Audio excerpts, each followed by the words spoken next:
पांडव जिन्होंने धर्म के लिए महायुद्ध लड़ा, जिन्होंने कौरवों को पराजित किया, आखिर में उन्होंने सब कुछ त्याग क्यों दिया? स्वर्ण सिंहासन, महल, वैभव और फिर एक दिन सब छोड़कर चल दिए हिमालय की ओर, एक ऐसी यात्रा पर जहां वापस कोई नहीं लौटता। ये सिर्फ एक यात्रा नहीं थी, ये था मानव आत्मा का अंतिम संघर्ष, मोह और मोक्ष के बीच। धर्म की विजय तो हुई, लेकिन जो बचा वो सिर्फ सन्नाटा था। पांडव विजयी होकर लौटे थे, लेकिन युद्ध की राख उनके मन की शांति को भी जला चुकी थी।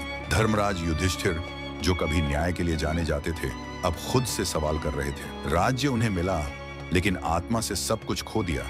युधिष्ठिर ने सिंहासन की ओर देखा और वहीं देखा जीवन की क्षण भंगुरता। वैराग्य ने जन्म लिया। युधिष्ठिर, अब मैं राजा नहीं, केवल एक पथिक हूँ, मोक्ष की ओर। पांचों भाई भीम, अर्जुन, नकुल, सहदेव और द्रौपदी सभी ने राज्य त्याग दिया। राजगद्दी सौंपी गई परीक्षित को, अर्जुन के पौत्र, धर्म के उत्तराधिकारी। और फिर शुरू हुई वो यात्रा जो मृत्यु की ओर नहीं, मुक्ति की ओर थी। हिमालय जहां सांसें धीमी हो जाती हैं और आत्मा तेजस्वी।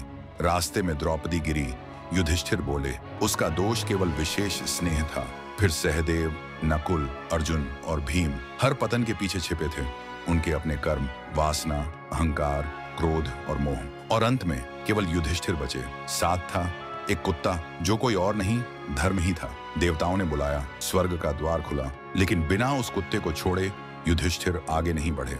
और फिर एकमात्र मानव जो देह सहित स्वर्ग गया, युधिष्ठिर, क्योंकि उसने अपने जीवन से साबित कर दिया, धर्म का पथ अकेले तय होता है, लेकिन वह अमर कर देता है। हर मनुष्य की एक महाभारत होती है, हर आत्मा को एक दिन महाप्रस्थान करना ही होता है। ये कथा सिर्फ पांडवों की नहीं, ये तुम्हारी है, मेरी है, हम सबकी है।